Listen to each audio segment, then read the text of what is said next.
Hello, everyone, and welcome back to the Cup Council. How are we all? Hopefully, all of you are on a fantastic day from wherever you are around the world. And of course, welcome back to our post match reaction to Liverpool's 2-1 win over Manchester? Over Tottenham. It's because I'm watching the Man United's women's game. Apologies for that. But yes, Liverpool have beaten Spurs by 2-1.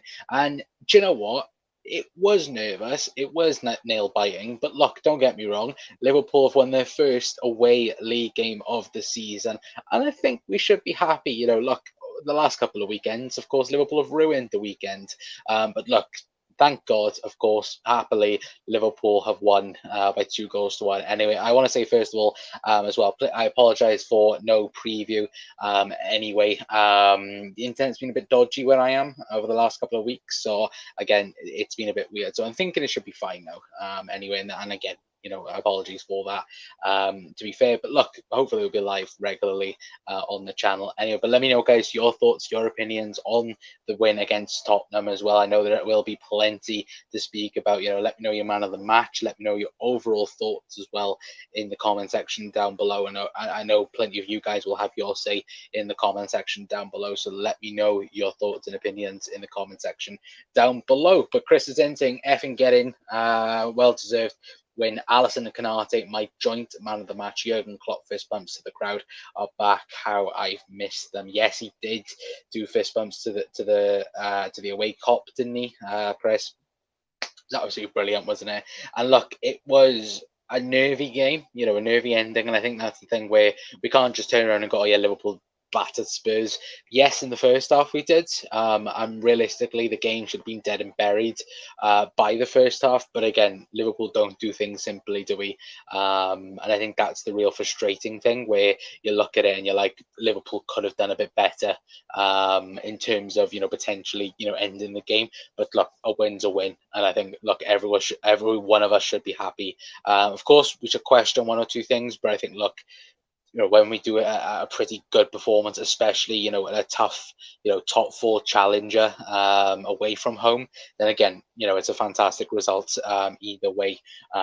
Anyway, but once again, look, I think plenty of people will have their say anyway in the comment section down below. But I think Ravs is in, I think, as well, saying yes, and hi Connor as well. As well, I'm buzzing as well. He says, absolutely great to see you in your mate.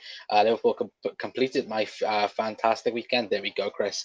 Again, it's annoying, isn't it? It's really, really annoying when Liverpool don't, act up and do their business. It is very, very frustrating anyway. But yeah, first half was fantastic from us. I think, but probably it was probably maybe apart from the City first half, probably our best. I'd say. I think that again there was opportunity there, and we took it obviously with the two chances from Mo, but again we didn't finish it, and that's I think was the little bit of the problem. To be fair, anyway. But Connor, can you send me the link to join? I have my say. Sorry, mate. No. Again, please don't ask or anything like that. I will have people on, but tonight nobody's coming on. So no guests anyway. But thank you for commenting me anyway. I still think we deserved to win from us. Spurs didn't do enough in the second half to get an equaliser. No, absolutely agree. I think that the thing is, and I just said it on the 1892 Reds podcast, if I was a Spurs fan, I would be considerably worried about Spurs' first half record. Um, Again, it just loses you games. Like us, we've had a very poor, start to games and so on. But I think even now with this win and the, two goals and so on in the first half, I think we've improved on that slightly. But even when you look at certain things, Spurs just don't look right. Obviously, they don't have the likes of Son and Richarlison, for example, and of course Kulusevski was on the bench along with Lucas Moura. But again, you'd expect a bit more of a fight. But to be fair, and let me know your guys' thoughts on this as well, when you're going to play such a defensive team like that as well, and you don't come out and attack Liverpool, when Liverpool are pretty much vulnerable at times, again, that's your own fault and that's your own problem. Leeds come out, attacked us. They got a winner. Forest did it as well. They got the win as well. So again, Spurs, for me, I've seen Spurs fans going, "Oh, they deserve something from the game." I don't think so, neither. I don't think Spurs deserved anything from the game. Look, they were unlucky in certain elements, but again, I think Liverpool did enough that first half to get that get Spurs out. Um, Particularly as well, but didn't come out well second half, says Mark. Yeah, no, absolutely, we didn't, did we? It was tough. Don't get me wrong, it was absolutely tough, but look, we got there in the end, didn't we, Reds? Got absolutely through it in the end. We could have been easily blown them away in the first half, says Chris. Yeah, absolutely. Talio all being Nunes, Shithousery, all the way. I love it. Yeah, Darwin. For me, again, Darwin, each and every single game for Liverpool just keeps on getting better and better. And it's not going away anytime soon, is it? He's performing at such a big level at the moment where realistically now you should be easing him into the team, whereas right now of course he's being forced to play because we've got no one available, no Jota, no Luis Diaz at the present moment in time. And again, we're two games away now from the World Cup break.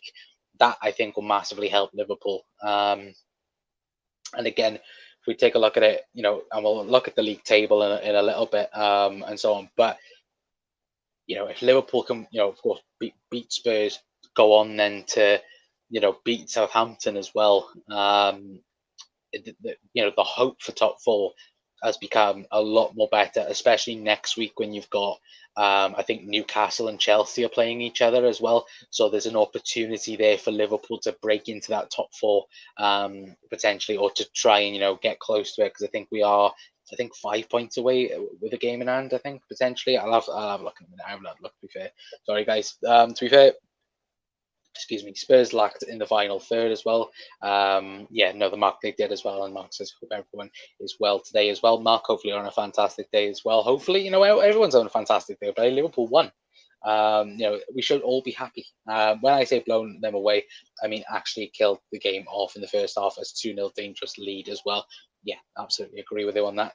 Chris Robertson, Elliot were class. Yeah, no, I think for me, guys, we'll get on to a couple of people in a brief moment. But for me, the main standouts, Mohamed Salah, yet again, world class. I don't want to hear anyone say that he's not world class, because he is simply amazing. And look, I think he is up there in the elite category then of the Premier League.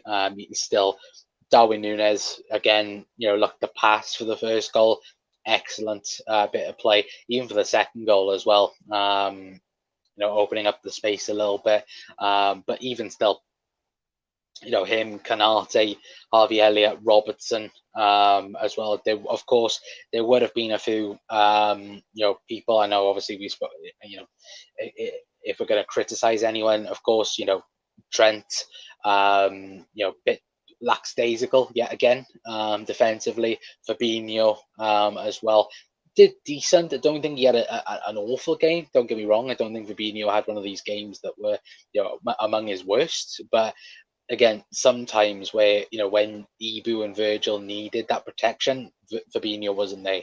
I think that's the thing where I think Liverpool needs most of all in January, if I'm being perfectly honest. Spurs badly missed Son. I had no pace on the counter as well. Absolutely. Elliot masterclass again, says Mark. Conte will win nothing with Spurs as well. I was going to say Europa League, but to be fair, Europa League, they're not in Europa League as well. They're into the next round of the Champions League. Salah's first touch for the first goal was sick as well. Yeah, absolutely it was. And that's the thing where, Mo's, and to be fair, I do have a picture, to be fair, of the second goal, to be fair, but it does thingy for the first one as well. But even, for me, it was just a cool, calm, and collectedness. It was ice cold killer, wasn't it? From Mohamed Salah today. And look, even the first, goal, it was a good passage of play from Liverpool. Obviously, nice, tiki taka style football. Thiago to Darwin to Mo, and Mo just puts in the bottom corner. And that's probably, we saw a side of Darwin Nunes today where, yes, a couple of times he was clumsy, but again, that will get better through time. but you just saw the one or two passes where he made that really really amazing pass to Mo, where I think Mo I think shot and it went straight to Lloris. But even for the first goal, the little tap and then bang, goal.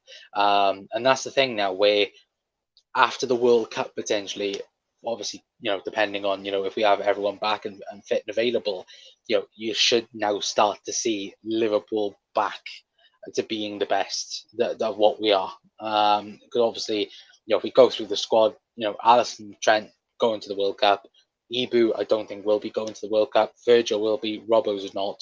Fabinho, I don't think will be. Thiago, that's a bit iffy. If he will, if he won't go.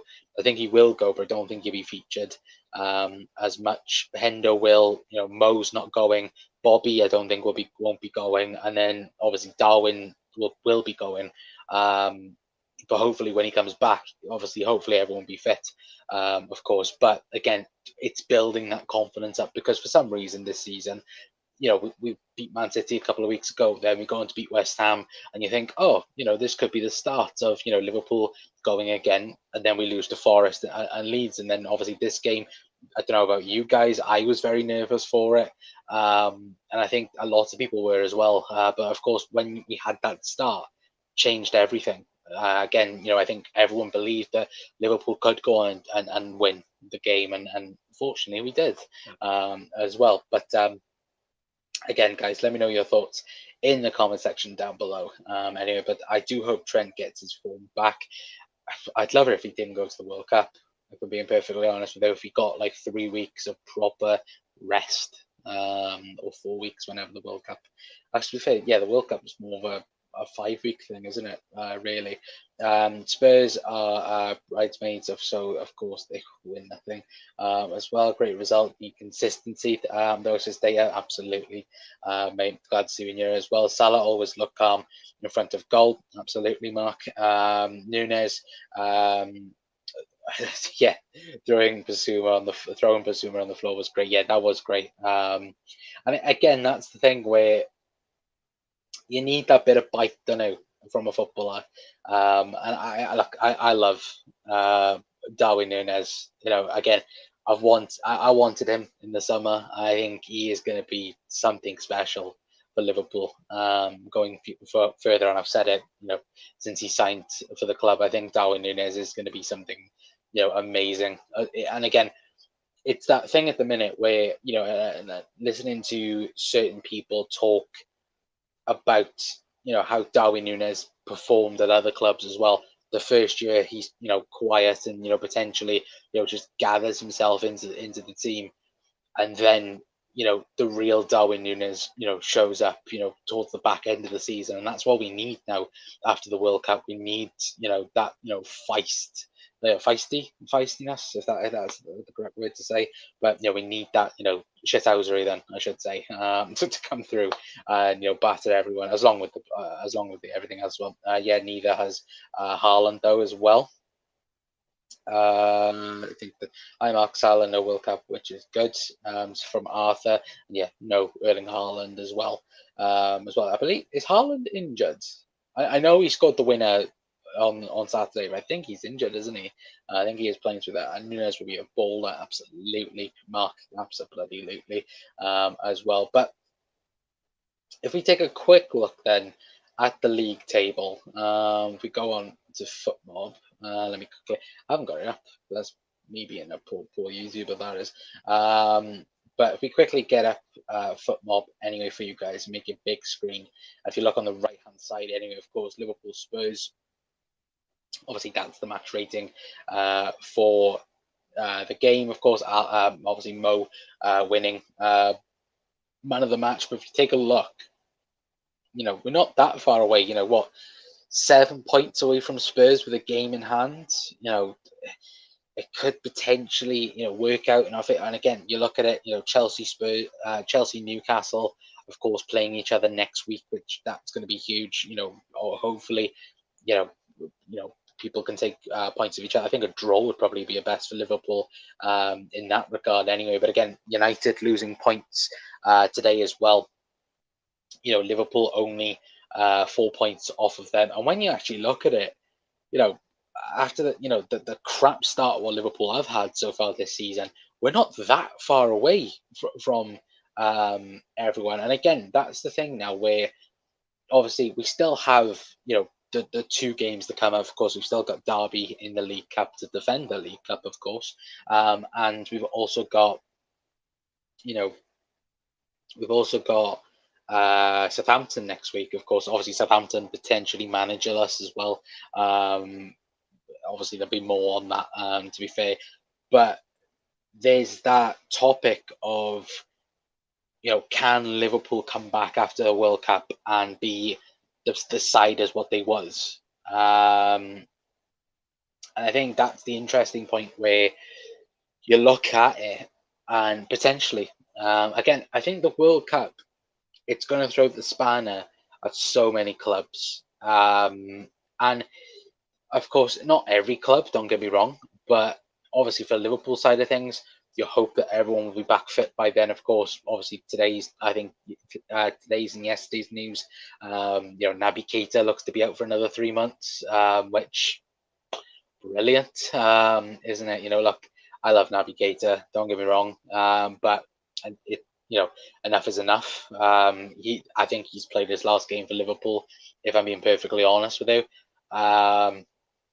But then you look on the injury list, Jota hopefully will be back, Diaz hopefully will be back, hopefully people will start to come back throughout injuries as well. But again, it's going to be an interesting time because I think for Liverpool coming back from the World Cup, it does depend on injuries and it also depends on signings as well. Of course, we're going to have one game. I think the Boxing Day fixture before the transfer window's open, that's going to be big for Liverpool. If they can get someone in early enough, that's going to be huge in that regard. Anyway, but again, let me know, guys, your thoughts on it anyway. But oh lol as well. Yeah, Gary mentioned United losing 4-1 after or 3-1 after as well. But Jordan's in as well. Jordan, hopefully on a fantastic day. Chelsea struggling today. They did as well. But Jan will decide Liverpool's faults. I think that's fate. Alice is meant to put in there as well, but good seeing you, my friend, as well. Can't see Naby ever kicking a ball with us. Yeah, absolutely. I can't. I just can't, unfortunately. Anyway, but for me, guys, let me know your man of the matches in the comment section down below. For me, my man of the match goes to Mo. I think, look, it's a close one between Mo and Mo and Kanate. I think is the two. I think Mo, obviously the two goals, but he was everywhere today. He defended. Sometimes he was at left back, sometimes he was at right back. In the midfield, it was just everything, wasn't it? From Mo, and obviously the two goals as well. I just think personally, I think it is that cutting edge that you need, especially when you're struggling as well, like we have done over the last couple of weeks anyway. But for me, having Ibu back as well, it is huge. It is absolutely huge. But for me, guys, Mohamed Salah, my man of the match. Anyway, but let me know your guys' thoughts. Alice has put Trent in there. I know that's a wind up. Trent wasn't man of the match for sure. But if he is, then fair enough. But Mark also going for Elliot and Salah. There we go. Elliot and Salah. Elliot or Salah. For me, Mo Salah was man of the match. Ibu was my personal second. I think. I've seen plenty of people going about the Spurs' goal as well. Ibu could do better. He could, but I think it's also Virgil van Dijk's fault, especially when he doesn't cover it. And look, it is just a good goal. I don't think you can argue with it. Of course, it's frustrating, don't get me wrong. But you just hope that potentially that will be ironed out over the next couple of weeks anyway, because I think that's the partnership that will stay now, as long as it's fit. Obviously, Virgil van Dijk and Ibu Kanate. I think that's the main partnership anyway, guys, as well. But guys, we are going to leave it there for tonight anyway. Apologies, it is such a short stream anyway, but I'm going to leave it there for tonight. Tomorrow, hopefully, we'll be live 9 o'clock tomorrow. We're going to talk more about this game. We're going to talk about the Derby game as well and everything. Hopefully, I'm going to try and get a couple of people on. I've said that for the last week or so. But I'm going to try and get a couple of people on. Have more of a conversation about this game. Liverpool during the World Cup as well. Hopefully, going to have a couple of special guests on. I have lined up potentially as well. So hopefully, we'll have that sorted. Anyway, but yeah, we're just going to end it there for tonight, guys. Anyway, hopefully you have enjoyed as well. If you have, then please feel free to leave a like, share, and subscribe as well. If you're new around here as well, we very much appreciate it as well anyway. But guys, that is going to be it from me. I've been Connor from the Cop Council. I'll see you all tomorrow. Ta-ra.